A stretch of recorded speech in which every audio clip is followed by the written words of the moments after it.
pangalan nila? Stella Corpus. Stella Corpus, okay. Miss Stella, anong mensahe ang inyong gusto niyo pong iparating kay Noynoy Aquino at Ma Roxas pag sila po ang naging presidente at vice-presidente ng ating bansa? In 10 seconds po. Sana mabigyan ng trabaho yung mga walang trabaho. Yun lang po. Yun lang po. Salamat po, Miss Stella. Bye-bye. Anong pangalan nila? Ako po si Jerry Galang. Okay, so anong gusto mong sabihin in 10 seconds po? Okay, gusto ko naman parating kay Noynoy Aquino at kay Ma Roxas sakaling manalo siya unahin muna niya i-priority niya muna ang problema ng mamahihirap at unahin muna ang unemployment sa Pilipinas kasi ang numero unong dahilan kung bakit malaki ang sanhi ng kriminalidad sa atin. Okay, meron pa? Yun lang. Okay. At saka si Roxas ang mananalo bilang President and Vice President. Gusto ko lang po na clean government. Okay. Yun lang po. Yun lang clean po. Government. Okay. Ano po pangalan nila? Marites Gacote from Abra. Abra. Okay, yan. Sige nyo yun. Nag-ano pa dito. Okay. Salamat po, te. Okay. Ano pangalan nila? Cherry Cabal po. Cherry. Okay. Cherry, ano pong mensahe ninyo in 10 seconds? Ang unang-una po ang corruption. Inasahan po namin ang unang-una na wala na pong corruption para po umunlad ng ating bansa. Ano pa?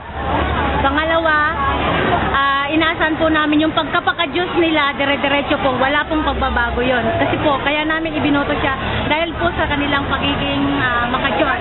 Okay, sige, salamat te. Okay. Pangalan nila? Malu Dilona. Malu Diluna. Malu, tama na mo naman po yung pagkain ha. Ano po yung mensahe masasabi niyo po sa kanila in 10 seconds? Masasabi ko lang na sana si Noynoy sundan niya ang yabak ng kanyang ama.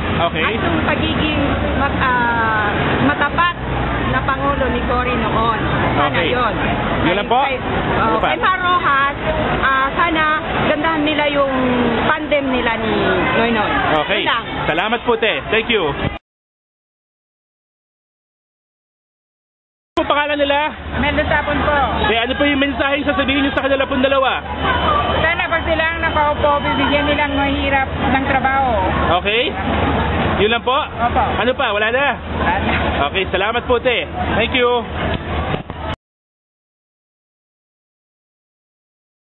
Ano po pangalan nila? Ako po si Sonia Sanchez po. Okay, ano po yung mensahe? Ang gusto ko pong mensahe para kung sila pong manalo sina Noynoy Aquino at saka Ma Roxas, sana po matulungan naman po kaming mga magsasaka doon sa Isabela kasi nahihirapan po kami doon.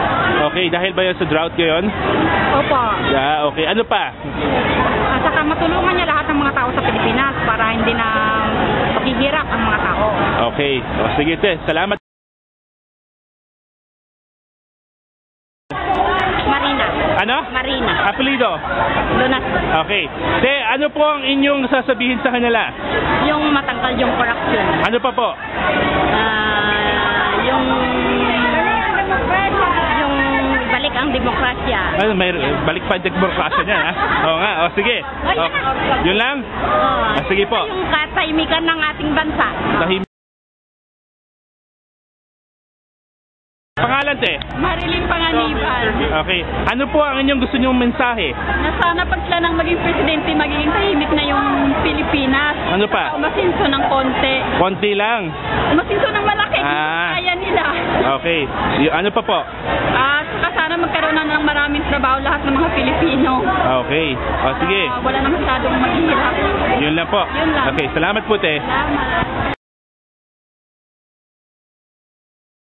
Ano po pangalan nila?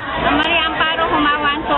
Okay. Ano po yung mensahe? Ang mensahe ko po kay Noynoy Aquino at saka kay Ma Roxas, kung sila po ang nanalo, sana angat yung economic ng bansa natin at saka yung living namin at sa domestic helper, ibalik po para po sa karagdagan sa mga pamilya namin po. Okay. Yun lang po. Starting na. Pangalan? Ako si Mr. Freddy Tigi ng Hong Kong Okay. Kayo, te? Si Chari Pigi. Okay, mag-asawa? Kami mag-asawa. Okay. Ano pong gusto niyo mensaheng iparating sa kanila pong dalawa? Ang mensahe ko lang kay Noynoy, kung siya makalabas pagka-presidente, gusto ko Noynoy, wag kang mag-kukurap or anong ano ng dirty ng pangalan mo, or yung gusto ko yung magandang imailang ng mga Aquino, dahil yung mga magulang ninyo halos namatay si Ninoy, walang si Cory, okay pa rin sa akin, kaya Ninoy, pagbutihin mo lang. Pagbutihin mo lang, yan ha. Kayo po, te, pangalan? Yan lang po. Ay, oo nga pala. Okay, Charity. Oo. Yan lang po ang gusto namin ipaabot, lalo na sa mga OFW na sana maalis ang korupsyon sa ating bansa. Yan lang po. Yan lang po, okay. Ano po pangalan nila? Ako po si Ruby Reiterado. Okay. Ano po yung mensahe niyo po kay Noynoy at Ma Rojas? Ang mensahe ko po para po kay Noynoy at kay Ma Rojas, kung manalo man po sila, sana may makita kaming pagbabago talaga. Meron pa? Ano pong sabihin? Pagbabago lang. Okay. O sige, yun lang, pagbabago lang talaga eh. Okay. O sige. Nakikita naman natin sir na ganito talaga ang sitwasyon ng Pilipinas today. O di ba? Kailangan talaga kung yung bagong mamumuno, kailangan talaga ang pagbabago. Sa ating bansa. Okay. Maraming salamat po, te. Thank you. Ano po pangalan nila? Rhea Luz. Okay. Rhea Luz, anong mensahe mo para kay Noynoy Aquino at Ma Rojas? Para sa akin, tutuusin naman mayaman naman ng bansa natin Pilipinas eh. Kaya lang, nasa pamahalaan din yan at sistema ng pamamalakad ng ating pamahalaan. So, kailangan magtulong-tulong para magkaisa at maging mayaman at hindi mahirap.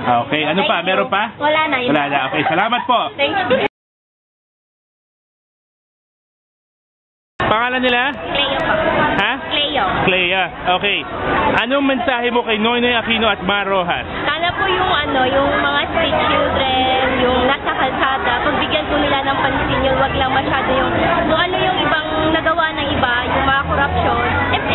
Importante po yung mga pera ng ibang tao, pero sana pagbigyan nila yung mga tao nangangailangan po talaga. Wag yung nagawa ng iba, yung nakukurakot pa lang ng iba, yung nag-aaway sila na, uy, yung pera mo, nakuha, ganyan, yung pera niya, ginastos mo, ganyan. Sana, Yun lang. Kasama na lang. At pangalan po nila? Rosene Arcojada po. Okay, anong po mensahe para sa kanila pong dalawa? Ang mensahe ko po, kung sila po ang mananalo sa darating na eleksyon, ang aking mensahe po, sana ay maging tapat sila sa paglilingkod sa ating bayan. Okay. At dapat po ay i-focus nila ay yung mga main problem po, katulad ng mga yung kahirapan natin, at saka yung mga batang lansangan, dapat po tulungan sila, at saka yung mga magkaroon sila ng mga project sa bawat lungsod na makikita namin kung anong pinagbago para sa darating na eleksyon ay bubutuhin para namin sila. Okay.